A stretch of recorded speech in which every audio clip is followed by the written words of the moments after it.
स्वागत है आप सभी का हमारे इस YouTube वीडियो चैनल पर। इस YouTube वीडियो चैनल का नाम है SRS स्कूल ऑफ इकोनॉमिक्स में। मैं हूं डॉक्टर एसर सागर और आज के इस वीडियो में मैं आपके लिए लाया हूं मैक्रो इकोनॉमिक्स से चुने हुए महत्वपूर्ण सवाल जो कई सेट एग्ज़ाम में, UGC नेट के एग्ज़ाम में और जो विभिन्न लोक सेवा आयोग के माध्यम से UGC लोक सेवा आयोग के माध्यम से जो असिस्टेंट प्रोफेसर के एग्ज़ाम्स होते हैं, जैसे मध्य प्रदेश में एग्ज़ाम्स होते हैं UGC नेट के लिए, इसका असिस्टेंट प्रोफेसर के लिए, राजस्थान में होते हैं, छत्तीसगढ़, हरियाणा, उड़ीसा में भी होते हैं। फिर आप ले लीजिए हिमाचल प्रदेश को, तो वहाँ भी होते हैं, उत्तर प्रदेश में भी होते हैं।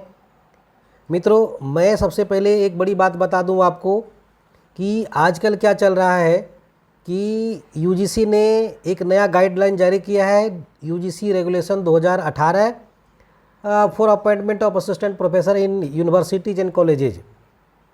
तो मैं थोड़ा बता दूं कि लोगों में ये कन्फ्यूजन है कि अब हमने PhD कर ली तो हमारी नौकरी प्रोफेसर के लिए हो गई, लेकिन बात ऐसी बिल्कुल नहीं है। बातें क्या है कि UGC के रेगुलेशन जो 2018 है, कई स्टेट मानते हैं, कुछ स्टेट जो है उसको फॉलो नहीं करते हैं, उसको अपना पर रेगुलेशन है। हाँ, भर्ती के लिए क्या करते हैं, जैसे बिहार हो गया, गुजरात हो गया, दिल्ली यूनिवर्सिटी, सेंट्रल यूनिवर्सिटीज हो गए, तो ये सब क्या करते हैं कि UGC रेगुलेशन 2018 को फॉलो करते हैं। झारखंड वाला भी फॉलो करते हैं। तो ये जो फॉलो करते हैं तो उसमें कुछ संशोधन करके फॉलो करते हैं या फिर हूबहू उसी को फॉलो करते हैं। जैसे कि हम बात करें अगर बिहार की, तो बिहार, गुजरात की बात कर लेते हैं। इसे इस तरह के जो स्टेट्स होते हैं उसकी बात कर लें तो यहाँ PhD पर जो है 30 मार्क्स होते हैं और नेट पर 5 से 7 मार्क्स होते हैं। नेट 5 और JRF 7। ये यूनिवर्सिटी के लिए रूल है, कॉलेज के लिए थोड़ा डिफरेंट रूल है, ठीक है। तो अब क्या है कि अगर आप कंफ्यूज में हमने PhD कर ली, भाई हमको नहीं पढ़ना पड़ेगा, डायरेक्ट हम प्रोफेसर ही बन जाएंगे, तो ऐसा थोड़ी है। ऐसा हो सकता है? नहीं होगा। अगर नहीं पढ़े तो कुछ हो नहीं है। हाँ, अब सवाल है आपकी तैयारी अच्छी कैसी होगी।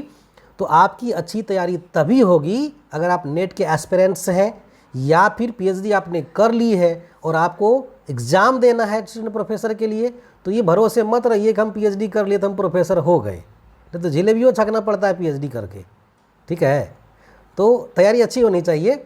मैं ये आपको तंज नहीं कर रहा हूँ, लेकिन कह रहा हूँ भाई तैयारी अच्छी होनी चाहिए।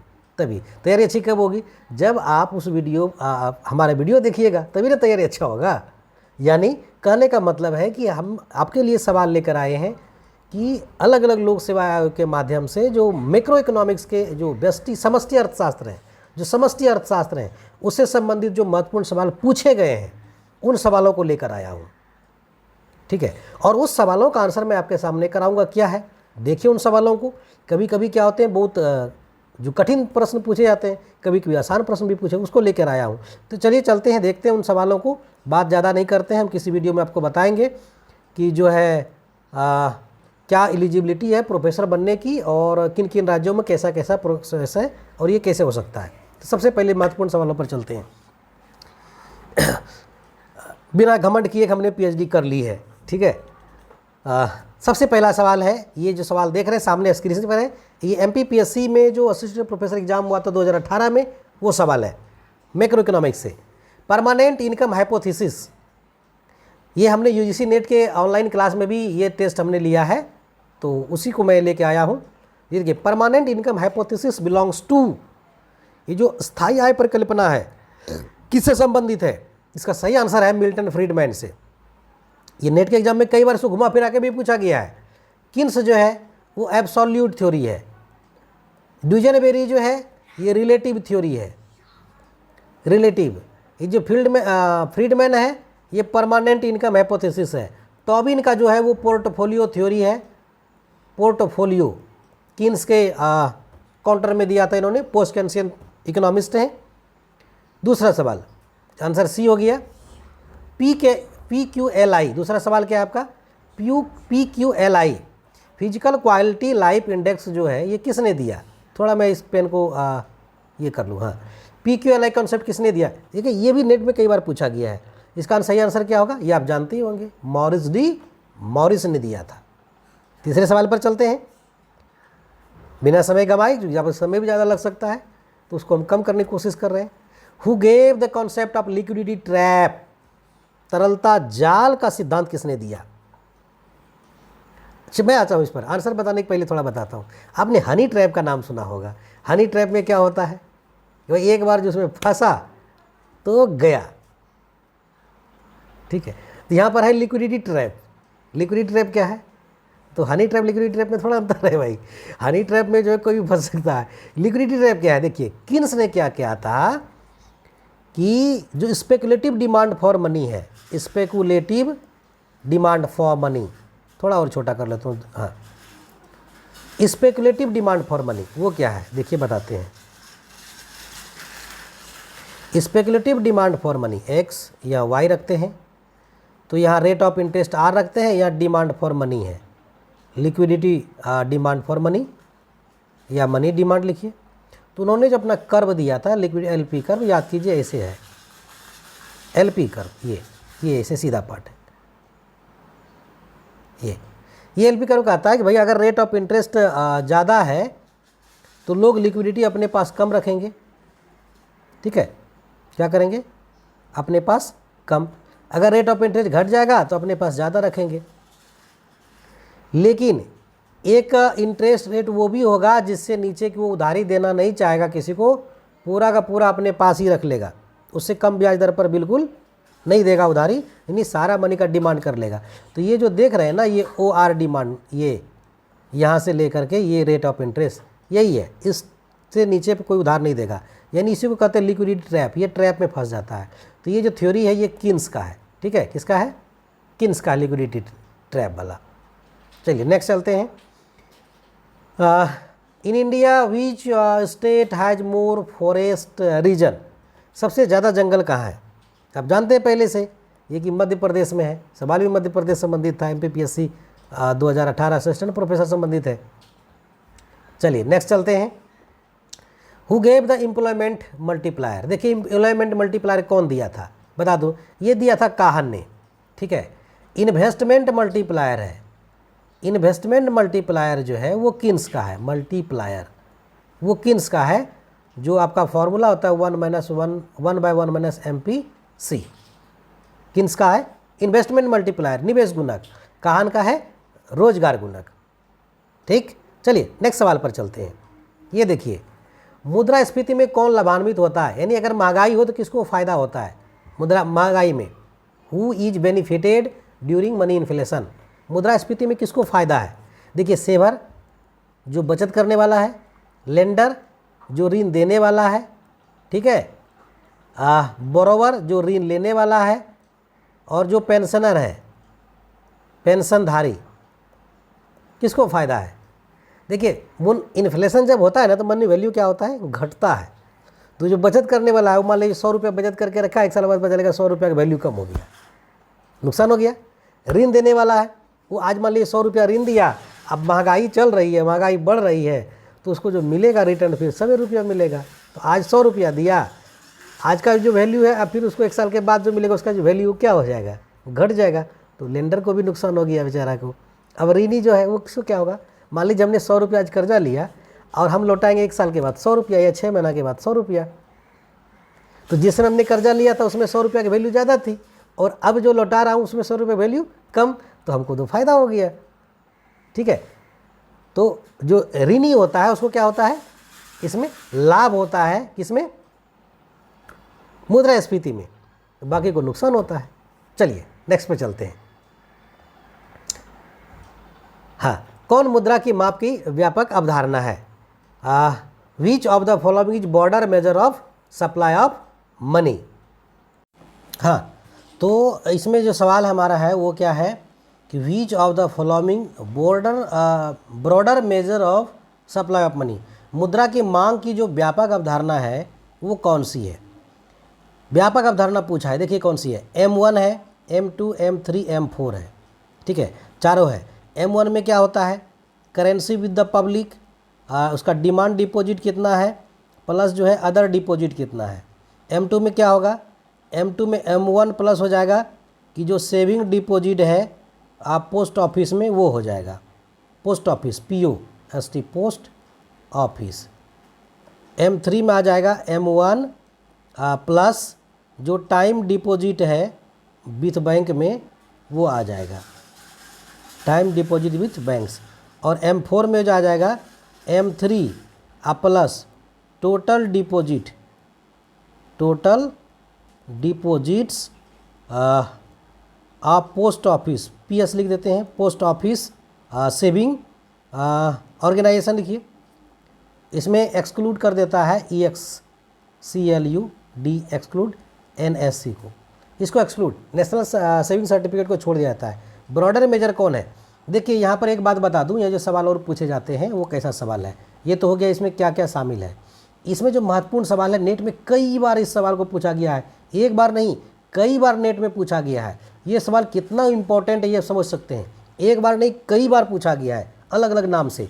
देखिए M1 M2 M3 M4, अगर इस चारों में से पूछे कि ब्रॉडर मनी कौन सा है, ब्रॉडर मनी कौन, चारों में से चारों का नाम लिख के अगर पूछे तो क्या होता है कि भारत में माना जाता है, चारों तो भारत से ही है, लेकिन M3 को भारत में ब्रॉडर मनी माना जाता है। क्यों माना जाता है, ठीक है, ब्रॉडर मनी क्यों माना जाता है।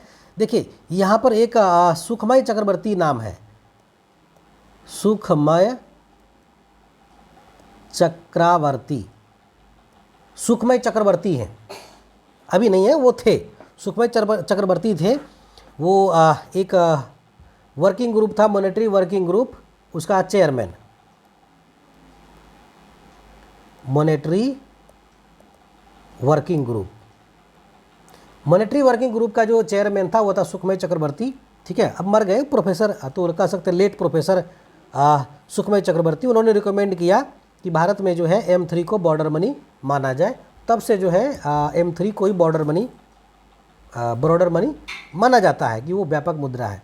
लेकिन इसमें और भी महत्वपूर्ण चीज़ें क्या हैं कि ये जो M1 है, M2 M3 M4, M1 में लिक्विडिटी सबसे ज़्यादा है, लिक्विडिटी सबसे अधिक, और जैसे जैसे M4 की आइएगा घटते जाएगा, तो सबसे ज़्यादा सबसे कम लिक्विडिटी कहाँ हो जाएगा, सबसे ज़्यादा हो गया, हाईएस्ट लिक्विडिटी इसमें चारों में से हो गया M1 में। सबसे कम कहाँ होगा, लोएस्ट लोएस्ट लिक्विडिटी होगा M4 में, ठीक है। ये हो गया सवाल, ये हमारा आंसर हो गया इसका। कौन था इसको बताने वाले, सुखमय चक्रवर्ती थे। कौन थे, सुखमय चक्रवर्ती, प्रोफेसर सुखमय चक्रवर्ती थे। उन्हीं कहने पर जो है, उन्हीं के रिपोर्ट के आधार पर M3 को भारत में ब्रॉडर मनी माना गया। चलिए नेक्स्ट सवाल पर चलते हैं। नेक्स्ट सवाल हमारा है who has given the famous water diamond paradox, प्रसिद्ध जल हीरा विरोधाभास जो था वो किसने दिया था। ये आंसर क्या होगा सही, इसका आंसर एडम स्मिथ होगा, ठीक है। चलिए नेक्स्ट पढ़ते हैं। नेक्स्ट सवाल हमारा है in classical economics change of money supply. देखिए क्लासिकल इकोनॉमिक्स के हिसाब से क्या है कि मुद्रा में अगर पूर्ति बढ़ा दें तो क्या इफेक्ट होगा। याद कीजिए फिशर को, फिशर का क्या है MB = PT, P क्या है प्राइस, MB में T से भाग देंगे। फिशर ने क्या माना कि V और ये जो T है ये कांस्टेंट रहता है, यानी मनी M मनी सप्लाई है, M बढ़ा देंगे तो क्या बढ़ेगा, P बढ़ेगा, ठीक है, प्राइस बढ़ेगा। तो क्लासिकल इकोनॉमिक्स के हिसाब से क्या हुआ कि अगर मनी सप्लाई बढ़ा देते हैं, मुद्रा की पूर्ति को बढ़ा देते हैं, तो क्या प्रभावित होगा, वो कीमत प्रभावित होगा, ठीक है। चलिए ध्यान रखिएगा एक बात को, जब भी आप नेट में एग्जाम देने बैठते हैं या किसी असिस्टेंट प्रोफेसर के एग्जाम देने बैठते हैं या किसी लोकसभा का एग्जाम देने बैठते हैं या फिर गेट का एग्जाम देने बैठते हैं, तो हमारे जैसे ने अभी जैसे हमने आंसर किया सीधा ये आंसर होगा, ऐसा आप आंसर मत कर दीजिएगा। आपको क्या करना है, चारों ऑप्शन पढ़ना है, चारों ऑप्शन पढ़ने के बाद ही आंसर करना है, अदरवाइज आप गलती कर बैठिएगा, ठीक है। हमारा तो प्रैक्टिस है, आप गलती मत कीजिएगा। हमने कहा हमारा प्रैक्टिस है, प्रैक्टिस मतलब क्या है, देखिए हमने एक बार नहीं UGC नेट कई बार क्वालिफाई किया है, कई बार। वो हमारे भागलपुर के वाले सब जानते हैं कितनी बार हमने क्वालिफाई किया है। तो आप अब देख रहे हैं तो हमारे लिए इसे डायरेक्ट आंसर मत कीजिएगा, गलती करने के चांस बहुत ज़्यादा है। अगर मैं बताऊं तो मैं बता दूं आपको कि लगभग जो है मैंने उतनी बार नेट की एग्ज़ाम दी जितनी बार की जरासंध ने कृष्ण पर चढ़ाई नहीं की होगी। सोच सकते हैं कितनी बार और कितनी बार हम क्वालिफाई किए। एक बार जब हमने क्वालिफाई किया फिर डिस्क्वालीफाई कभी नहीं हुआ। चलिए कोई बात नहीं, इस बात का मैं जरा सा भी घमंड नहीं है। नेक्स्ट सवाल पर चलते हैं कि who was the chairman of 13 finance commission. 30 finance commission के चेयरमैन कौन है? अब ये बताइए 30 फाइनेंस कमीशन कौन थे? कौन थे? विजय केलकर थे, विजय एल केलकर 13 फाइनेंस कमीशन के। 14th कौन थे? Y B Reddy. 15th जो अब 20 से 25 वाला है उसके कौन थे चेयरमैन? कौन था? एस के सिंह, यही था ना, एस के सिंह। चलिए ठीक। अब नेक्स्ट है who said that supply creates on demand. किसने कहा था कि पूर्ति स्वयं अपनी मांग पैदा कर लेगा? कौन इसने कहा था? क्लासिकल इकोनॉमिस्ट था। कौन था भाई? तो वो था जेबी से। चलिए नेक्स्ट सवाल पे चलते हैं। आईएस वक्र की ढाल होती है, slope of an IS curve कैसा होगा? आईएस कर्व का जो ढाल होगा, जो स्लोप होगा वो कैसा होगा? तो आईएस कर्व में बना दूं थोड़ा सा, उसके बाद बता दीजिए कैसा स्लोप है। जैसे मान लीजिए OX है, वाई है, रेट ऑफ इंटरेस्ट है, इन्वेस्टमेंट है और सेविंग है। ये आईएस कर्व कैसा था याद कीजिए। ये आईएस कर्व ऐसा होता है। तो इसका स्लोप कैसा है? कैसा है? नेगेटिव, पॉजिटिव, जीरो क्या है? तो नेगेटिव स्लोप का है, ये आंसर होगा। चलिए नेक्स्ट पे चलते हैं। अगला सवाल हमारा क्या है? The value of balance budget multiplier under the assumption is. जो हमारा बैलेंस बजट मल्टीप्लायर है, एजम्पशन के अंदर उसका वैल्यू कितना है? देखिए बैलेंस बजट मल्टीप्लायर अगर देखिएगा तो उसका वैल्यू हमेशा ऑलवेज 1 होता है, लेकिन एजम्पशन के तहत अगर प्रोपोर्शनेट टैक्स लगा दिया, प्रोपोर्शनेट टैक्स गवर्नमेंट ने लगाया, तब फिर 1 नहीं होगा। इसीलिए लिखा है कि balance budget under the assumptions is 1 होता है, ऑलवेज 1 होता है बैलेंस बजट मल्टीप्लायर, याद रखिएगा। Next, speculative demand for money depends upon. ये किससे संबंधित है? सबसे पहले ये केन्सियन थ्योरी से संबंधित है। किन्स से संबंधित है? किसे? किन्स का तरलता अधिमान का सिद्धांत, याद कीजिए। तरलता अधिमान सिद्धांत, तरलता अधिमान सिद्धांत लिक्विडिटी प्रेफरेंस थ्योरी संबंधित है, किन्स से संबंधित है। याद कीजिए किन्स ने क्या कहा था? मनी का जो टोटल डिमांड होता है वो कौन कौन सा होता है? ट्रांजैक्शन मोटिव होता है, प्रिकॉशनरी मोटिव दूसरा, प्रिकॉशनरी मोटिव, और तीसरा स्पेकुलेटिव मोटिव। ठीक है, 3 तरह का। तो स्पेकुलेटिव मोटिव के लिए मनी डिमांड जो होता है वो किसके लिए होता है? किस पर डिपेंड करेगा? स्पेकुलेटिव मोटिव के लिए देखिए, स्पेकुलेटिव मोटिव के मनी डिमांड जो है, हम उसका ग्राफ बना देते हैं एलपी कर्व, तब आप बताइएगा किस पर डिपेंड करता है। ये एलपी कर्व है ना, एलपी कर्व। यहाँ पर रेट ऑफ इंटरेस्ट है, रेट ऑफ इंटरेस्ट। यहाँ लिक्विडिटी प्रीफरेंस है, लिक्विडिटी प्रीफरेंस है। तो अब बताइए ये जो एलपी कर्व है किस पर डिपेंड कर रहा है? ये क्या है? रेट ऑफ इंटरेस्ट पर। आंसर क्या होगा? ए, ब्याज दर पर डिपेंड करेगा। ठीक है, चलिए नेक्स्ट चलते हैं। बिग पुश थ्योरी किसने दिया था? अब देखिए ये सवाल जो है डेवलपमेंट इकोनॉमिक्स का है। तो बिग पुश थ्योरी किसने दिया था? रोजेनस्टीन रोडान ने। ठीक है, दूसरा, ये बहुत पॉपुलर सवाल है कि कोई किसी एग्जाम में पूछ देगा, यहाँ तक कि ग्रेजुएशन के एग्जाम तक में पूछा जाता है इसको। उसके बाद knife edge equilibrium problem is related to, जो छूरीदार संतुलन समस्या है ये किससे संबंधित है? इस सवाल को हमने क्यों दे दिया? ये तो डेवलपमेंट का मैक्रो में क्यों दे दिया? देखिए ये सवाल क्या होते हैं, कुछ सवाल होते हैं कि यूनिवर्सल होते हैं, ये यूनिवर्सल सवाल है, किसी भी एग्जाम में कभी भी पूछ देगा। ठीक है, इसलिए मैंने इसको डाल दिया क्योंकि उस एग्जाम में पूछा गया था, MBPSC 2018 के असिस्टेंट प्रोफेसर एग्जाम में। ये भी देखिए, तो छुरीदार संतुलन क्या संबंधित है? हायरोडोमर मॉडल से। याद कीजिए GA, GW और GN, ये तीनों जहाँ बराबर होता है इसको कहते हैं छुरीदार संतुलन। ये किस संबंधित है? हायरोडोमर मॉडल से। ठीक है, HD मॉडल जिसको कहते हैं, HD model, HD model development economy संबंधित है। ठीक, नेक्स्ट चलते हैं। ये जो देख रहे हैं कि largest institutions of finance for agriculture sector is, कृषि क्षेत्र को ऋण प्रदान करने वाली सबसे बड़ी संस्था जो वो कौन है? तो आप जानते हैं, जैसे वो क्या है, नाबार्ड,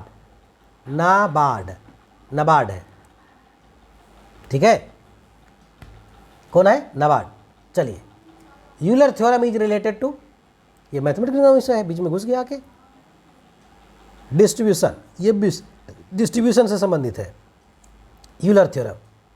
यूलर थ्योरम क्या कहता है कि मान लीजिए लेबर है, लेबर को उसके मार्जिनल प्रोडक्टिविटी के बराबर दे दें और कैपिटल को उसकी मार्जिनल प्रोडक्टिविटी के बराबर दे दें, तो बचेगा घंटा, जीरो बचेगा, कुछ नहीं बचेगा, ठीक है, सब डिस्ट्रीब्यूट हो जाएगा।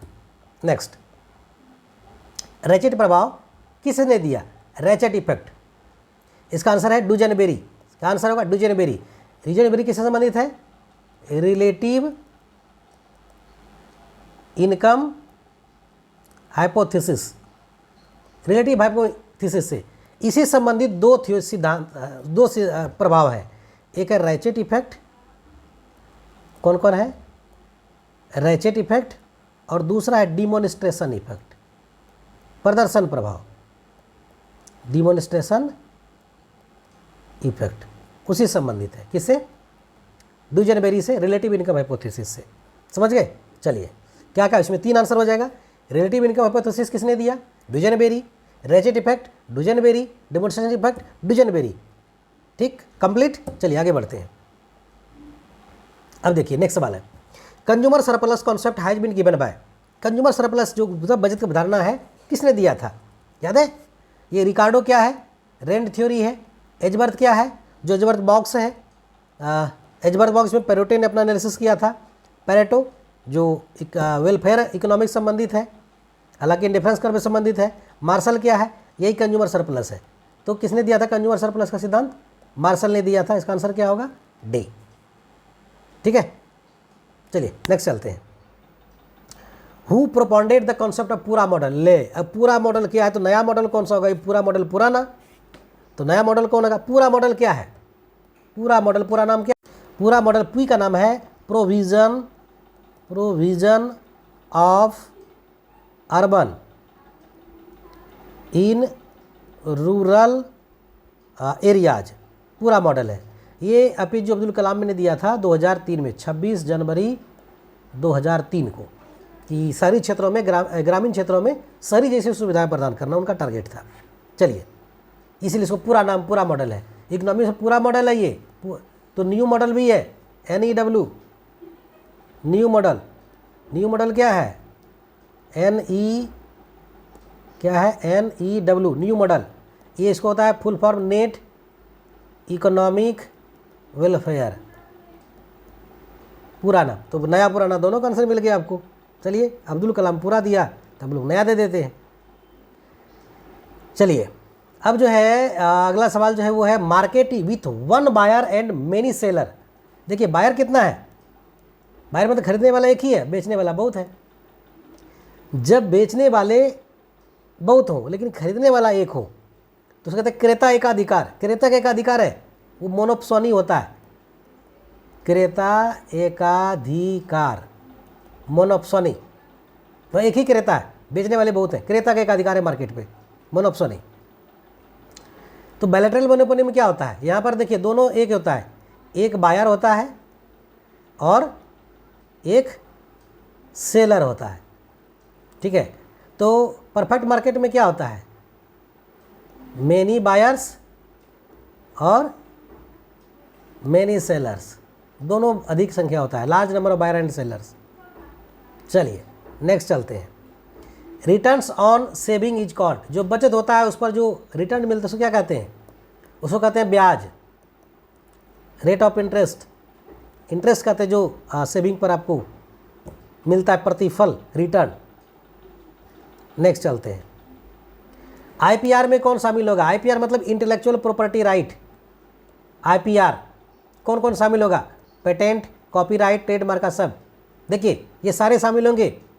हिंदी कहते हैं बौद्धिक संपदा का अधिकार, वैसे संबंधी जो व्यक्ति ने अपनी बुद्धि से, अपने ज्ञान से अर्जित की, उसका बौद्धिक संपदा। कुछ खोजा, कुछ बनाया, कुछ नया प्रोडक्ट बना, पहली बार दुनिया में आया प्रोडक्ट प्रोडक्शन मेथड से, वो देखिए पेटेंट, कॉपीराइट, ट्रेडमार्क का, ठीक है। इसके अलावा भी होता है, कॉपीराइट के अंतर्गत आता है, सॉरी IPR में आएगा, तो सारे आंसर होंगे इसमें डी, सारे पेटेंट कॉपीराइट और ट्रेडमार्क का जो है वो आईपीआर में आएगा। हाँ, अब जो 14 बैंक है उसका जो नेशनलाइजेशन किया गया था, कब किया गया था याद है आपको? 1969 में किया गया था, ठीक है, कब? 1969 में। अब जो है सवाल micro economics related to, micro economics सूक्ष्म अर्थशास्त्र का संबंध किससे है, ये भी बताने की चीज़ है क्या? देखिए, मुद्रास्फीति के सिद्धांत से, theory of inflation, theory of economic development, theory of consumption function, theory of determination of commodity price, किससे संबंधित है बताइए? हाँ, देखिए, theory of inflation, theory of economic development, theory of consumption function, ये सारा का सारा मैक्रो से संबंधित है, और ये कमोडिटी प्राइसिंग है, ये है माइक्रो से। तो आंसर क्या हो जाएगा इसका? सही आंसर डी हो जाएगा, theory of determination of commodity market. Next सवाल पे चलते हैं। देखिए, नेक्स्ट सवाल जो है महत्वपूर्ण सवाल, यूजीसी नेट के एग्जाम में भी इसको कई बार पूछा गया है। सवाल क्या है उसको देखते हैं कि when two goods X and Y are perfect substitute, the marginal rate of substitution between the two goods will be constant in such a case shape of indifference curve will be. देखिए, दो वस्तु अगर पूर्ण प्रतिस्थापनापन्न है तो उनके बीच जो M R S X for Y होगा वो क्या होगा? कांस्टेंट होगा, कांस्टेंट होगा। तो ऐसी स्थिति में इंडिफरेंस कर्व कैसा होगा? देखिए, जब एम आर एस कांस्टेंट होता है तो उस कंडीशन में जो इंडिफरेंस कर्व होगा वो कैसा होगा? मैं आपको बता दूंगा, बता दीजिए कैसा होगा।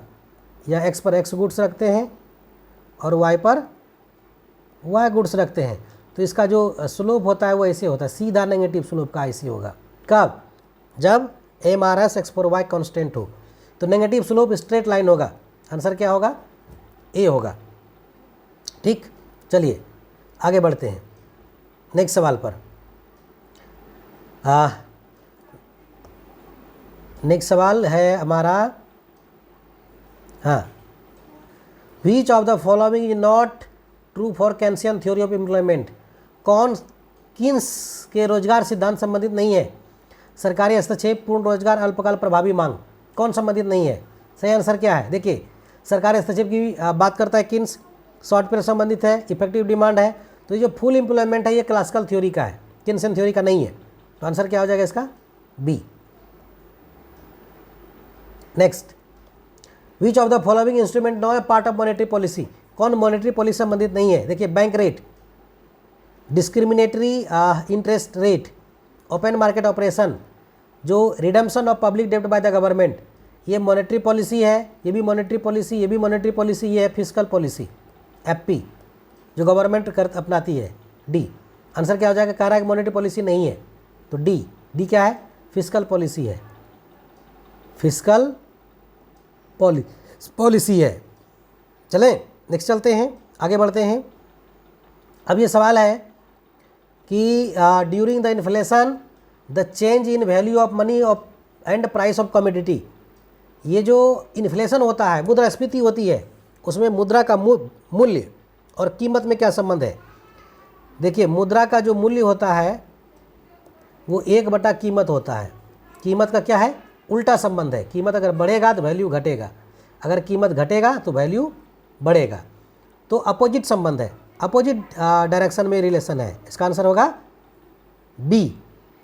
इन्फ्लेशन में मुद्रा का वैल्यू और जो कीमत होती है उसमें उल्टा संबंध होता है। यानी वैल्यू ऑफ मनी क्या होगा? वैल्यू ऑफ मनी क्या हो जाएगा? 1/P, उल्टा संबंध है। ठीक, चलते हैं अगले सवाल पर चलते हैं। एशियन ड्रामा किसने लिखा? Who wrote Asian drama? कौन लिखा एशियन ड्रामा? इस तो एशियन ड्रामा कौन लिखा है? Gunnar middle. चलिए, मिडल। अब ये सवाल नेक्स्ट, अब ये क्या पूछ रहा है भाई? क्या पूछ रहा है ये? देखिए, ये पूछ रहा है विच of the following is not the tool of fiscal policy. Fiscal policy कौन संबंधित नहीं है? देखिए, budget policy, pump priming policy, taxation policy, open market operation. Fiscal policy कौन नहीं है ये पूछ रहा है। फिस्कल पॉलिसी कौन नहीं है? तो ये देखिए, फिस्कल पॉलिसी, टैक्सेशन भी fiscal policy, open market operation ये मॉनेटरी पॉलिसी है। मॉनेटरी पॉलिसी, तो कौन फिजिकल पॉलिसी नहीं हुआ था, डी नंबर हुआ। क्यों भाई, डी मॉनेटरी पॉलिसी है, फिजिकल नहीं है। ठीक है, चलिए नेक्स्ट सवाल पर चलते हैं। The author of A treatise on money is, A treatise on money का लेखक कौन है? ए ट्रीटाइज ऑन मनी का कौन लेखक है बताइए? ये है James Keynes, B number answer होगा, है ना। चलिए नेक्स्ट चलते हैं। The accelerator is related with, जो त्वरक होता है, त्वरक किससे संबंधित है?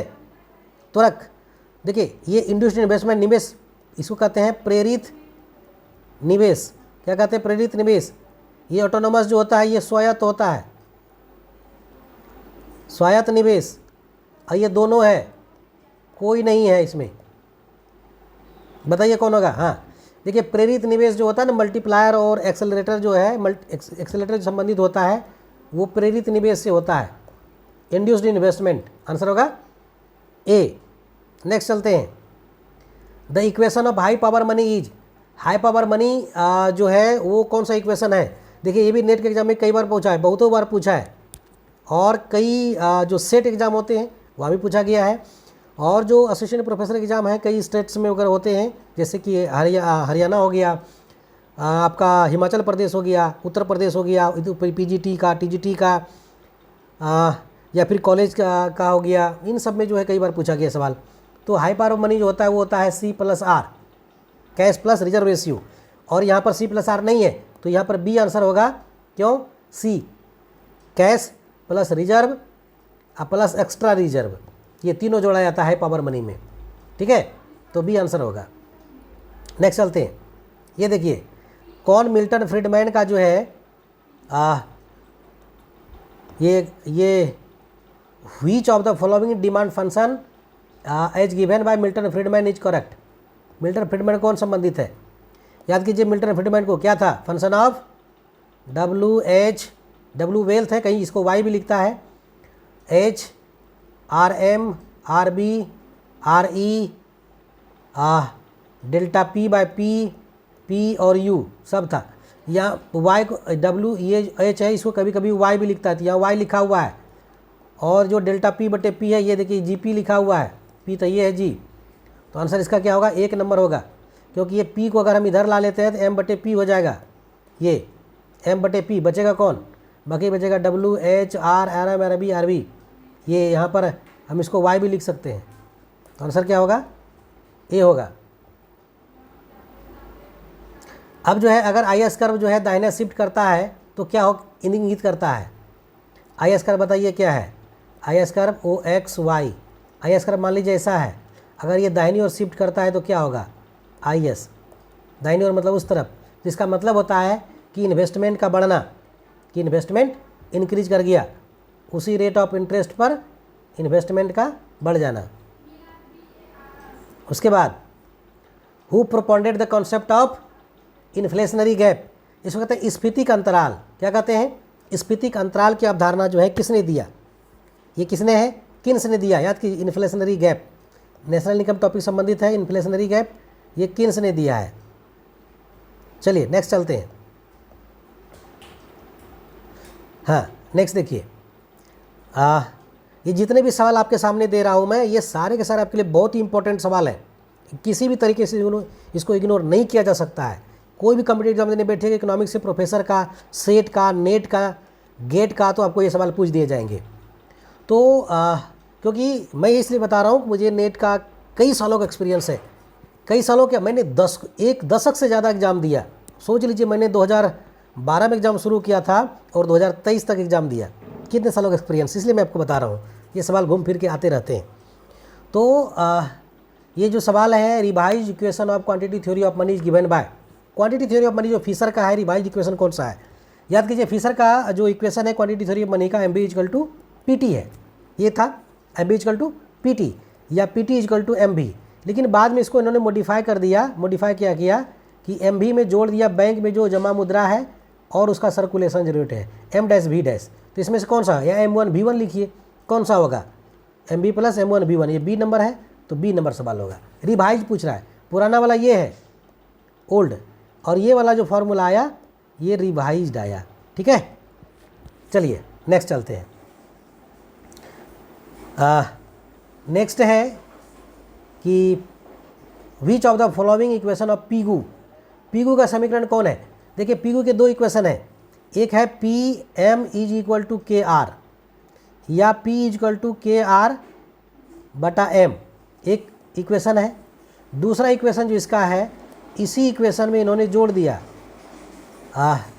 के आर बटा एम, जो इन्होंने जोड़ा था C plus H plus 1 minus C, इसको जोड़ा था, बाद में जोड़ा था। रिवाइज इक्वेशन है किसका, पीगू का। तो ओरिजिनल इक्वेशन इसमें कौन सा होगा, पीगू का कौन सा इक्वेशन है, कौन सा इक्वेशन होगा पीगू का, तो इसका आंसर क्या होगा, बी, ये पीगू का है। कभी देखिए नेट के एग्जाम में कई बार सवाल पूछा गया तो उसमें लिखा गया, कई बार इस फार्मूले को दिया गया, कई बार दिया गया इस फार्मूले को के आर बटे एम, ठीक है, और कई बार इसको लिखा जाता है P M is equal to K R, कई बार इसको लिखा जाएगा इसे के आर बटे एम, इसको सी प्लस एच गुना 1 माइनस सी। तो अब देख लीजिएगा कौन सा ऑप्शन है। अब जो नेक्स्ट सवाल है वो सवाल ये है कि इक्वेशन एक दिया है कंजम्पशन फंक्शन का यहाँ पर ये, और ये सेविंग फंक्शन है। तो पूछ रहा है कि what is the value of multiplier, तो मल्टीप्लायर का वैल्यू कितना होगा, बताइए मल्टीप्लायर वैल्यू कितना होता है, 1 माइनस एम पी सी या 1 माइनस 1 माइनस बी या 1 बाय एम पी एस, यही ना होता है, या 1 बाय बी के, दोनों फार्मूला है। तो सी का फंक्शन क्या होता है, ए प्लस बी वाई, अगर कंजम्पशन फंक्शन है तो बी यहाँ निकल जाएगा। तो कंजम्पशन फंक्शन कहाँ है, ये है, ये कितना है, सी इक्वल टू 100 प्लस 0.2 वाई, है ना। तो बी के जगह पर कौन है, 0.2 है, तो आप 0.2 ले लीजिए बी के जगह पर, यहाँ एम पी सी है वो 0.2, कितना बचा 0.8। तो ये आंसर कितना हो गया आपका, कितना हो गया 10/8 यानी 1.25। तो आंसर आपका हो जाएगा 1.25 डी, ठीक है। चलिए नेक्स्ट सवाल चलते हैं।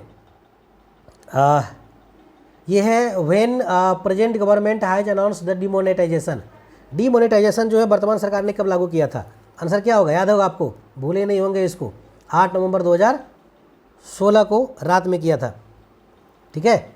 नेक्स्ट सवाल, विच of the following is not a method of sampling, ये सैम्पलिंग कौन मेथड नहीं है, देखिए कोटा सैम्पलिंग ये भी है, सीक्वेंशियल ये भी है, क्लस्टर ये भी है, ये कलेक्टिंग सैम्पलिंग नहीं होता है। तो आंसर क्या होगा, डी। नेक्स्ट सवाल, according to Milton Friedman in long run Phillips curve may have take which type of shape, यानी मिल्टन फ्रीडमैन ने कहा, जैसे फिलिप्स ने क्या कहा था कि जो बेरोजगारी होती है और जो मुद्रास्फीति होती है दोनों के बीच में एक ट्रेड ऑफ होता है, यानी कि उल्टा संबंध होता है। ये कैसा होता है, ये इस तरह से, ये इस तरह से, यानी फिलिप्स कर्व पीसी। अगर यहाँ पर हम रेट इन्फ्लेशन को लेके चलें, रेट ऑफ इन्फ्लेशन, और यहाँ एम्प्लॉयमेंट ने अनएम्प्लॉयमेंट लेके चलिए, अनएम्प्लॉयमेंट मापा था, तो ये क्या बता रहा है, क्या बताएगा ये, एक और ले लेते हैं, दूसरा कलर बदल लेते हैं भाई तो ज़्यादा आसान हो जाएगा। हाँ, क्या बताता है कि अगर OR इन्फ्लेशन है तो बेरोजगारी कितना है, इतना है, अगर इन्फ्लेशन कम रहेगा तो बेरोजगारी क्या होगी, ज़्यादा बढ़ जाएगी, कुछ भी नाम दे सकते हैं। तो ये था फिलिप्स का।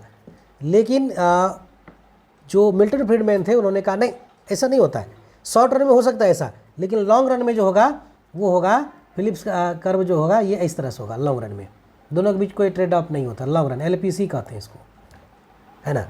तो अपवर्ड स्लोपिंग ये कौन सा है, वर्टिकल है, डी नंबर आंसर होगा, वर्टिकल LPC होगा, long run Phillips curve vertical होगा। और लास्ट सवाल जो आज का है वो मैं लेके बताता हूँ आपको, ये क्या है, लॉरेंज कर्व जो है, जो लॉरेंज कर्व है वो क्या इनेबल करता है, स्टडी किसका करता है लॉरेंज कर्व। देखिए लॉरेंज कर्व क्या करता है, डिस्पर्सन यानी विषमता जो उसको मापता है, इनकम में जो डिस्पर्सन होता है, इनकम में जो विषमता होती है उसको मापता है, ठीक है। तो क्या हो गया, जो लॉरेंज कर्व है वो क्या मापता है, वो मापता है डिस्पर्सन को, विषमता को। तो ये जो सवाल आप देखने आपने देखा ये मैक्रो इकोनॉमिक संबंधित सवाल है, और ये सवाल जो है MPPSC असिस्टेंट प्रोफेसर 2018 एग्जाम में पूछा गया, तो वो सारे सवाल हैं। और इसे कई सवाल जो हैं मैक्सिमम सवाल जो है वो यूजीसी नेट के एग्ज़ाम में कई बार पूछा जा चुका है, और अलग अलग स्टेट में जो है जो पब्लिक सर्विस एग्ज़ाम होते हैं वह भी कई बार पूछा गया है। तो गाइज आज के वीडियो में हम इतना ही रखते हैं, और आशा करते हैं कि ये आपको काफ़ी पसंद आया होगा। आप हमें कमेंट बॉक्स में ज़रूर बताइएगा कि आपको ये वीडियो कैसा लगा। आप बताएंगे तभी हम मोटिवेट होंगे, तभी हमें पता चलेगा कि हमारा वीडियो लोग पसंद कर रहे हैं कि नहीं कर रहे हैं। और यदि अच्छा लगे तो अपने मित्रों को भी शेयर कर दीजिए। अपने में जो है कि कुंजी बना के मत रखिएगा कि सिर्फ हम ही जाना है, अपने मित्रों को भी बताइए, क्योंकि ज्ञान बांटना चाहिए। और यदि आपने अभी तक सब्सक्राइब नहीं किया है तो बगल में बेल आइकॉन है, उसको आप ज़रूर से टच कर दीजिए, ताकि हमारा जो वीडियो लगातार अपडेट हो रहा है वो आप तक सबसे पहले आपको मिले। धन्यवाद, नमस्कार।